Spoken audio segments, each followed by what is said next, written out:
Hello students, আশা করি তোমরা সবাই ভালো আছো।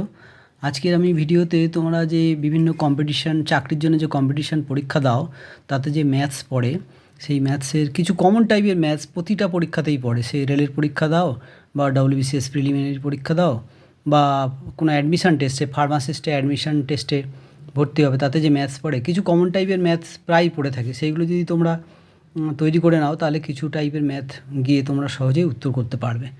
যেমন প্রথম যে টাইপ 1 দেখেছি বা ফার্স্ট যে প্রথম একটা টাইপের প্রশ্ন পড়ে, যেমন ফাইন্ড দ্য নিউমেরিক্যাল ভ্যালু বা ভ্যালু অফ, একটা নিউমেরিক্যাল এক্সপ্রেশন দিয়ে দিল, তার ভ্যালু বার করতে হবে। যেমন এইরকম একটা দিয়েছে 5.63 into 5.63 plus 11.26 into 2.37 plus 2.37 into 2.37। তো এটা ক্যালকুলেশন করতে কেউ যদি মাল্টিপ্লিকেশান করে আবার মাল্টিপ্লিকেশান করে যোগ করে করে প্রচুর টাইম নিয়ে নেবে এবং সব অ্যান্সার করতেও পারবে না। তাহলে এটা যেহেতু দিয়েছে এইভাবে, তাহলে এটার মধ্যে একটা ফর্মুলা নিশ্চয়ই আছে, সেই ফর্মুলাটাকে আমাদের বের করতে হবে। যেমন দেখো, আমি সেটাকে করার চেষ্টা করেছি। 5.6 দুবার লেখা আছে, তাই হোল স্কোয়ার লিখেছি, প্লাস 11.26কে লিখেছি 2 ইন্টু 5.3663। 5.63কে 2 দিয়ে মাল্টিপ্লাই করলেই 11.26 হয়। আর এটা যেমন আছে লিখে রেখেছি, এটা দুবার আছে, হোল স্কোয়ার লিখেছি। তাহলে দেখো একটা ফর্মুলা পড়ে গেছে, a square plus 2ab plus b square. তাহলে এটা কার formula? a plus B whole square. এ মানে 5.63 প্লাস 2.37 হোল স্কোয়ার। তাহলে এটা অ্যাড করে দিলে 8.00, দশমিকের পরে 00 কেটে গেল, তাহলে 8 স্কোয়ার মানে 64। তাহলে এখানে অ্যান্সার দিয়ে দিয়েছিল। কোনটা অ্যান্সার হবে? a 8, b 7.93, c 18.89, d 64। তাহলে 64টাই অ্যান্সার হবে। পরবর্তী কোশ্চেন, এরকম একটা এক্সপ্রেশন দিয়ে দিয়েছে, এটাও একটা নিউমেরিক্যাল এক্সপ্রেশন দিয়ে দিয়েছে। এর সরলতম মান বার করতে হবে বা find the value of this expression.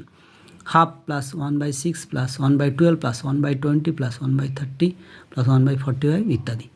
তাহলে দেখো এটা আমরা কীভাবে করব, কীভাবে করলে তাড়াতাড়ি করতে পারবো। তাহলে এটাকে আমরা লিখলাম, হাফকে লিখলাম 2.1, 6কে লিখলাম 2.3, 12কে লিখলাম 3.4, 20কে লিখলাম 4.5, 30কে লিখলাম 5 ইন্টু 6, 42কে লিখলাম 6 ইন্টু 7, 56কে লিখলাম 7 ইন্টু 8, 72কে লিখলাম 8 ইন্টু 9, 90কে লিখলাম 9 ইন্টু 10। এবারে হাফকে 1/2.1কে লিখতে হবে 1 মাইনাস হাফ। এটা বিয়োগ করে দিলে এই হাফই হয়। 1/2 ইন্টু 3, তাহলে এটা যে আমি যদি লিখি হাফ মাইনাস 1/3, হাফ মাইনাস 1/3, এটাকে বিয়োগ করে দিলে এইটাই হয়। 2 আর 3 লসাগু, 2 ইন্টু 3 হলো, তারপর 3 মাইনাস 2, তার মানে 1 হলো, তাহলে এটা হলো। তেমনিভাবে 1/3 ইন্টু 4কে লিখতে পারে 1/3 মাইনাস 1/4 প্লাস 1/4.5কে লিখতে পারে 1/4 মাইনাস 1/5, 1/5.65 ইন্টু 6কে লিখতে পারে 1/5 মাইনাস 1/6, বাই 1/6.6 ইন্টু 7কে লিখতে পারি 1/6 মাইনাস 1/7, 1/7 ইন্টু 8কে লিখতে পারে 1/7 মাইনাস 1/8, 1/8.9কে লিখতে পারে 1/8 মাইনাস 1/9, আর 1/9 ইন্টু 10কে লিখতে পারে 1/9 মাইনাস 1/10। এবার দেখো প্লাস মাইনাস করে সবই কেটে যাচ্ছে, minus half plus half minus 1/3 plus 1/3 ইত্যাদি। প্রথমটা শেষেরটা থাকছে, তাহলে 1 মাইনাস 1/10 থাকছে, এটা বিয়োগ করে দিলে 9/10। তাহলে 9/10 এখানে অ্যান্সার আছে 9/10, এটা হবে কারেক্ট অ্যান্সার। আরেকটা টাইপ দেখো নিউমেরিক্যাল, এটাও numerical, find the value of this type of numerical expression. এটার ভ্যালু বার করতে হবে। তাহলে এটাকে গুণ করে ভাঙিয়ে যোগ করে করতে গেলে প্রচুর সময় নেবে, তাহলে আর কোনো অঙ্ক করাই যাবে না। তাহলে দেখো এটা কীভাবে করা উচিত। তাহলে এটাকে প্রথমে লেখা হলো, আচ্ছা 999 পূর্ণ 1/7, তাহলে এটা 99 প্লাস 1/7, 999 ইন্টু 2/7, এটাকে লেখা যায় 999 প্লাস 2/7 ইত্যাদিভাবে প্রথমে লেখা হলো। তাহলে 999 কতবার আছে? 6বার আছে, তাহলে 999 ইন্টু 6 লিখলাম, আর এর 1-এর 7, 2-এর 7, 3-এর 7 থেকে 1-এর 7 কমন নিলাম, তাহলে 1 প্লাস 2 প্লাস 3 প্লাস 6, এই কটা অ্যাড করে দিলে হবে 21 হচ্ছে। তাহলে 1/7 ইন্টু 21, এটা কাটাকাটি যায় 3, তাহলে এটাকে 6 দিয়ে গুণ করলে এটা হবে 5994 প্লাস 3, তাহলে 5997, এটা অ্যান্সার হলো। তাহলে এই একটা টাইপ, ফাইন্ড দ্য ভ্যালু বা ফাইন্ড দ্য নিউমেরিক্যাল ভ্যালু, এরকম একটা টাইপের প্রবলেম পড়ে। নেক্সট যে প্রবলেম, একটা প্রবলেম হয়, একটা টাইপের প্রবলেম, দেখো যে এরকম একটা কোশ্চেন পড়ে 1996 সালে জানুয়ারি মাস সোমবার ছিল, 1997 সালের জানুয়ারি মাস কী বার ছিল। তাহলে 1997 সালে জানুয়ারি মাস কী বার ছিল, তাহলে 96 সাল 4 দিয়ে ভাগ করে দেখা যাচ্ছে মিলে যাচ্ছে, তাহলে এটা লিপ ইয়ার হওয়ার কারণে ফেব্রুয়ারি মাসটা 29 দিনে হবে। তাহলে 1996 সালটা 365 দিন না হয় 366 দিন হবে।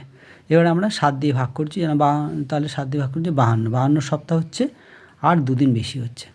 তাহলে যদি 96 সালটা জানুয়ারি মাস সোমবার হয়, তাহলে সোমবারের 2 দিন পরে অর্থাৎ মঙ্গলবার বুধবার হবে 97 সালে জানুয়ারি মাসটা বুধবার হবে। এইরকম টাইপের একটা অঙ্ক আসে। এবার আরেকটা টাইপ লক্ষ্য করো যে how many diagonals does regular hexagon has.